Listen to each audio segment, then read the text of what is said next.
Tamako, Hey, what do you think of the passage so far? I like sailing better because of all the way motoring, but that's okay. It's not laugh. That's the big matter for me. We motored all the way from Bluefields to Negril. Got some fishing lines out, but we're not catching any fish. So I thought that I would try and come a little bit closer to land here and hopefully try and snag a fish or two. But no, there's no fish in Jamaica apparently. We're at Negril. Looks fabulous. There's a restaurant that we want to go to. Apparently it's a little bit cheaper than the other places, according to Google, whatever that means. So we'll go check it out. We're at the northern part of Negril now, at the other anchorage here, where you're protected from the reef, from the swell, and you've got protection from the fetch because you're close to land here. So there's this anchorage we could go to, but there's another one around the corner called Bloody Bay, which is also protected in the same manner. It might actually be even a bit more protected. But here, if we drag, we got so far to drag. And we're expecting another big blow coming, 25, 26, 27 knots, possibly 30, coming through here tomorrow and Thursday. And we're just deciding whether or not we want to be here for that, or should we get to Montego Bay. We might have missed Montego Bay, but we could get to another anchorage that's closer to Montego Bay and hang out there. But anyways, choices.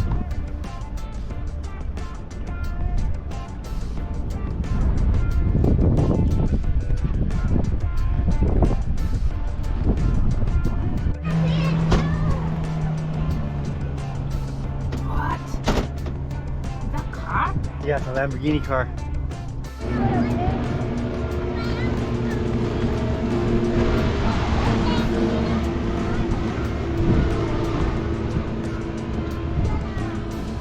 Is it just not underneath?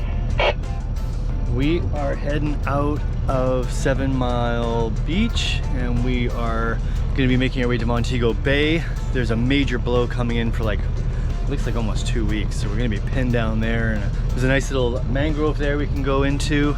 Just hunker down there until we get a weather window to head to the Bahamas. Getting shower.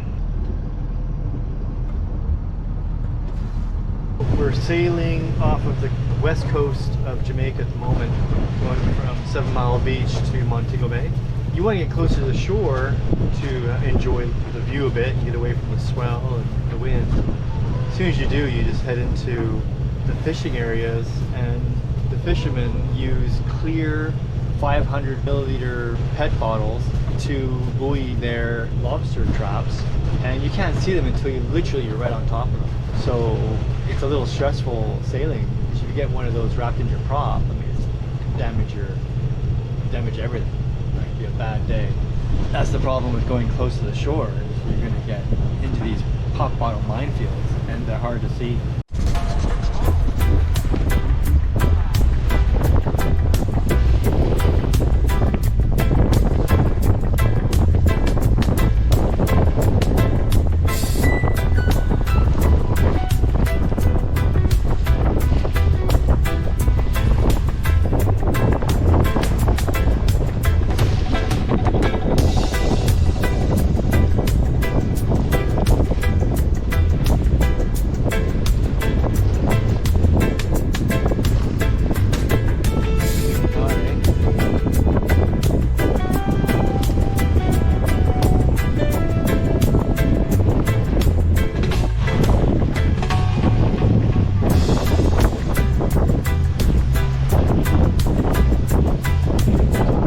Montego Bay, still pretty good motoring.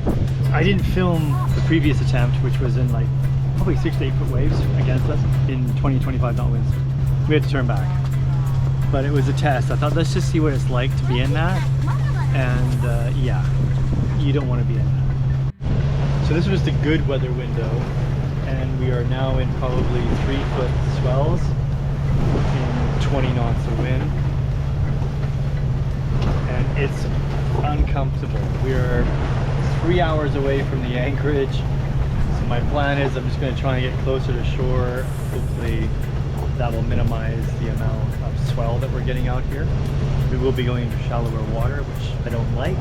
Right now with the wind being the way it is and the waves, I think at this point it just makes more sense to get closer to shore.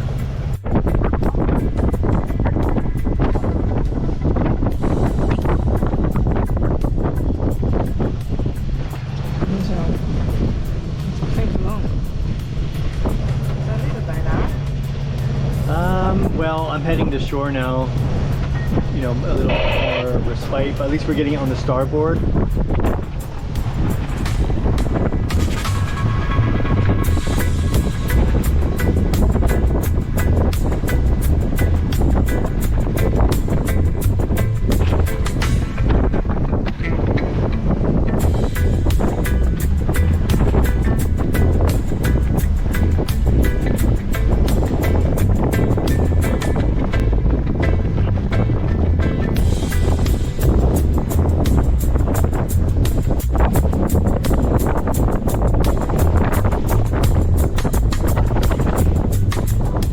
We're in Montego Bay. We're coming into the bay here.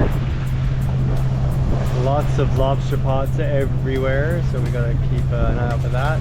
We're hugging a bit closer to the shore because the waves are a lot calmer by the shore, and the wind really hasn't died down. It's still 22 knots. So we're walking along the street, and of course we heard this, like, you're just gonna be hounded by people everywhere.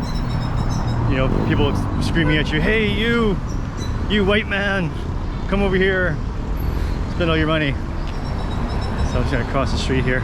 This is Fort Montego. Montego? This is the governor. The fort was originally built in 1750. It was known as Fort Frederick, later as Fort George. Fort Montego, designed by European engineers, was built by enslaved Jamaicans to guard the town of Montego Bay. Built in the shape of a polygon, the traditional shape of fort had a battery armed with cannons and a barrack to house 100 men. It also had an armory for weapons and ammunition, as well as a small hospital with 40 beds. It was last manned in 1832.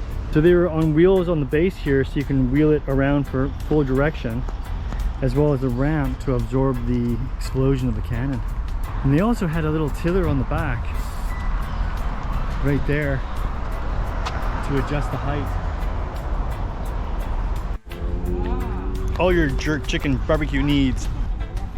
So we were talking about Jamaica's customer service, and the term that I came up with, it's like a wet fart towel. Not in every place. Some places people are nice and they're respectful, but in other places it's just a wet fart towel. So what do you think of Jamaica so far? Good. Okay. What's expensive. Yeah, what's expensive? Everything. Prices here are very expensive. I feel so sorry for the Jamaican people having to navigate these prices. We're in Sam Sharp Square. He's a national hero. Yeah, he's a national hero, yeah. Okay. He helped end slavery in Britain. So, Sam Sharp.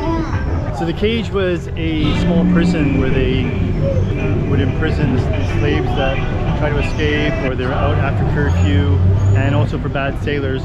And today they've turned it into a restaurant. Pretty cool.